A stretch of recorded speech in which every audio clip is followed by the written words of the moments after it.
જો બેટા, આને માછલી કહેવાય અને આને ઘોડો કહેવાય. ઈ ઇંગ્લિશ સ્કૂલમાં ભણે છે. ઇંગ્લિશ સ્કૂલની ફી ભરાવો છો અને માછલીને ઘોડા કરો છો. ઇંગ્લિશમાં જાય, ઇંગ્લિશમાં જો આ બટા આને ફિશ કહેવાય અને આને ઘોડો નહીં હોર્સ કહેવાય. હું હોર્સ. સમજાણું તને? આ ફિશ ને આ હોર્સ કે સમજાયું હોય? જો બેટા, આને ફિશ કહેવાય અને આને હોર્સ કહેવાય. બરોબર છે. આખો દી છે ને તું ઘરમાં ઇંગ્લિશમાં જ વાતું કરજે, નહીતર આને ઇંગ્લિશ સ્કૂલમાંથી કાઢીને ગુજરાતીમાં નાખી દે. હા હા, હવે એમ કરશું, તમે જેમ કેમ. બરાબર છે. હા. હવે ઘોડા ને હોર્સ કહેશું. બસ શાંતિ. શાંતિ. और अभी तो रुको, क्लाइमैक्स अभी बाकी. તમારી પાસે થોડોક ટાઈમ હોય તો મને હેલ્પ કરશો? આ હોર્સ ને કિચન સુધી ટ્રાવેલિંગ કરાવી દેશો? કયો હોર્સ? This horse. એને તારો ડોહો હોર્સ નો કહેવાય, ઘોડો કહેવાય. અને ટ્રાવેલિંગ કરવી.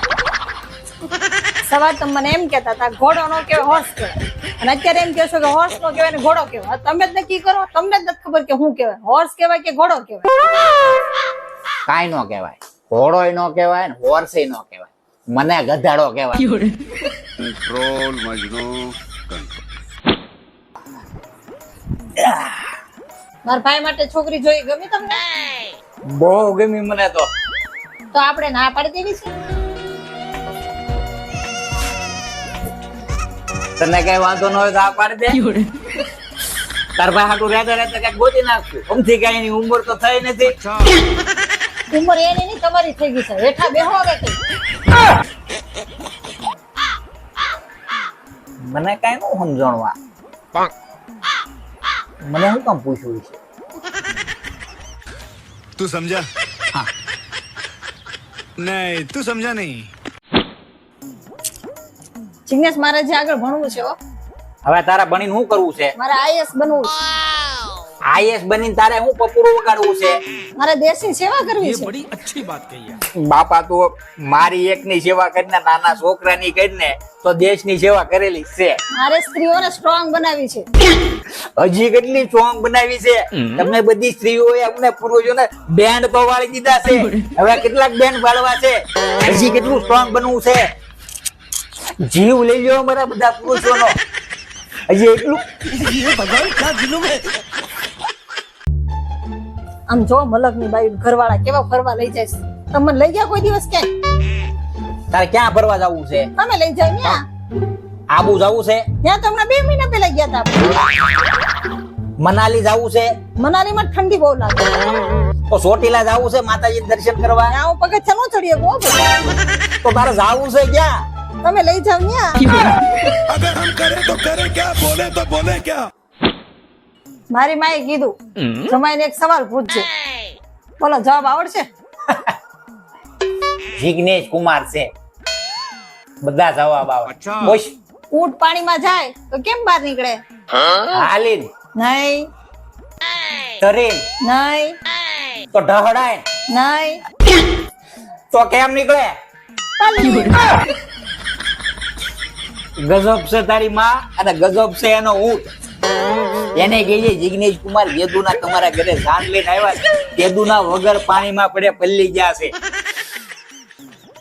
ક્યારેક ક્યારેક તો એવું થાય આ મા દીકરીને બેઈને ઊંટિયાની હારવાર પાણીમાં નાખી દઉં.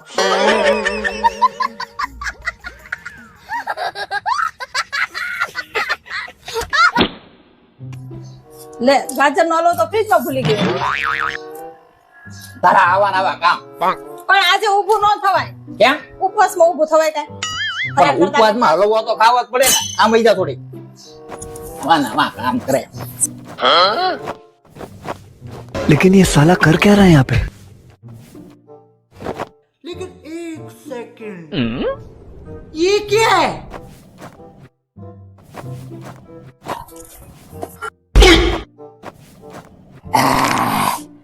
હલવો આવી ગયો. હલવા હાટુથી તો અડધો કિલોમીટર ઘસડાઈ ગયા. હું એવો અણસૂટ ગયો તો હલવો ખાધા વગર નો પડે. તને ખબર છે ને મારે બધા વગર હાલે પણ હલવા વગર નો હાલે. रहा नहीं जाता, तड़प ही ऐसी है ना. જો તમે કહેતા હતા ને કે તારો ભાઈ રક્ષાબંધનમાં તને કાંઈ નહીં આપે, 100 પકડાઈ દેશે. જો નવું એક્ટિવ આપ્યું મને.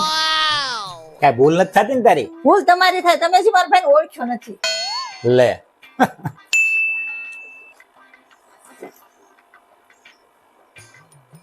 15 તારીખે 12,500 નો ઈએમઆઈ. આ कुछ શેનો? न कुछ तो गड़बड़ जरूर है। હલો, આ મારા ફોનમાં 12,500 નો ઈએમઆઈ નો શેનો મેસેજ આવ્યો?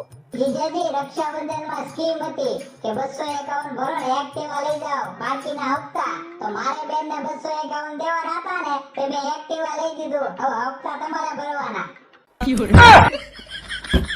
જોયું? આ રક્ષાબંધન માં સ્કીમ હતી 251 ડાઉન પેમેન્ટ ભરવાનું અને બાકી હપ્તા. તારા ભાઈએ 251 ભર્યા અને બાકીના હપ્તા મારા ખાતામાં ઠોક્યા. પાછી કે મારા ભાઈને ઓળખતા નથી. હું ઓળખું એટલું કોઈ નહીં ઓળખતું હોય. આઈ બેન થઈને મને પરસેવો વાળી દે હમણાં.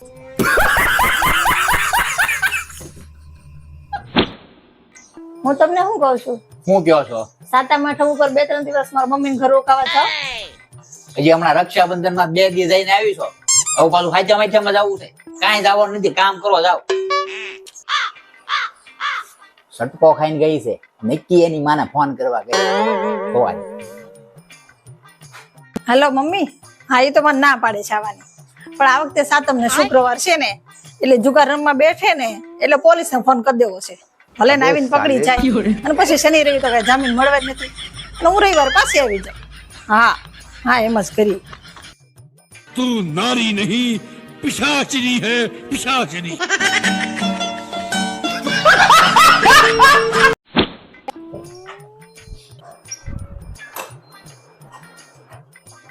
लेकिन ये साला कर क्या रहा है यहाँ पे? જાનુ, હું તને શું કહું છું, ઓલો મેં તને પાર્સલ મોકલાવ્યું તે જોયું? એમાં નવી ચણિયા ચોળી છે આપડા બેની મેચિંગ. હા, એટલે આજે તું ઈ પહેરજે.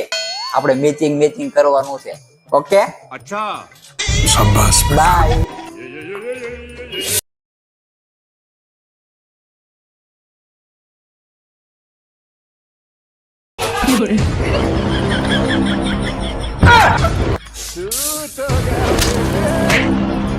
કરવું છે મેચિંગ? बस हवा निकल गई। ત્યાં બહુ મોટી ફિશરી મારતા હતા, બધી બાઈ હતી ત્યાં આમ જાવ આમ જાવ. ઇલેક્ટ્રિકમાં તમને કઈ ખબર પડે છે? દોઢા થતા હતા તે બહુ ત્યાં ધુમાડા નીકળી ગયા, બળી ગયું ને બધું. સ્પીકર બીકર શું કરવાના આવે? લાખ રૂપિયા આવશે તો દેવા પડશે આપણે હવે. મોટી મોટી ફિશરી મારે બાઈ હોય ને, મને આમ કરીને શું આવડ્યું તમને ત્યાં? અરે પણ બધી બાઈઓ આમ સનેડો લેતી હતી ને અને તાકડે ડીજે બંધ છું તો મને એમ છું થોડાક છેડા આમથી આમ દઉં ને તો વાગવા મળે. બધી બાઈઓ રાજી પણ થાય. એ જેને આવડતું હોય ને કરાય, ન આવડતી ને દોઢા ન થવા જવાય એટલું બધું. મને દયા આવી. દયા ન દેવી ને, બાઈ હતું ને એટલે આવડતું તમારે. મને હું ખબર ત્યાં સ્પીકર ના ધોવાના નીકળે છે ને ઘરે તારા ધોવાના નીકળે છે. હવે નવરાત્રી ને એટલા દિવસ બાકી રહેશે ને, જો બાર મને દેખાડો તો તમારે છેડા ભેગા કરીને ધુમાડા કાઢી નાખીશ.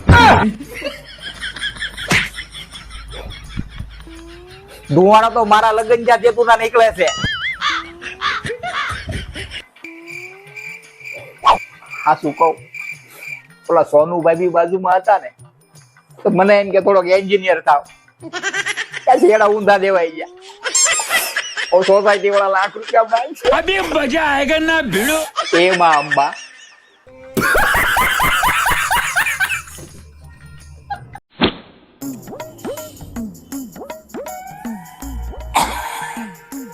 જાનુ, હું તને શું કઉ છું, આ શાહજહાં મુમતાજ માટે તાજમહેલ બનાવ્યો ને તો હું તારી હાટુ કઈક બનાવું. પેલા ફ્રીજમાં દૂધ પડ્યું છે ને એની 2 રકાબી ચા બનાવતા આવો.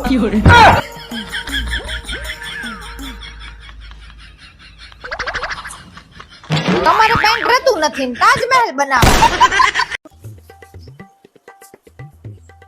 Savita darling, Savita dining table ઉપર ઠંડા પાણીની બોટલ પડી છે, મેડમ માટે લાવ. સરપ્રાઈઝ આપી. કેવી લાગી મારી સરપ્રાઈઝ? તારી સરપ્રાઈઝ તો ઘડીક મને છાતીમાં દુખાવો, છાતીમાં ગલી લે પાણી પી. કેમ અચાનક આવતી રે? તમારી યાદ બહુ આવી ને.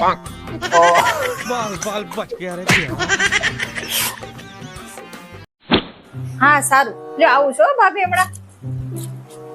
આ હવારમાં તમારે ક્યાં જવું છે? આ બાજુવાળા ભાભી છે ને એને સાડી પહેરતા નથી આવડતી, તો કે આવો ને તો સાડી પહેરાઈ જાઓ. લેવો જાવ.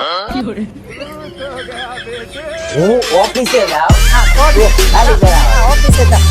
मौत को छू के टक से वापस आ सकता हूँ.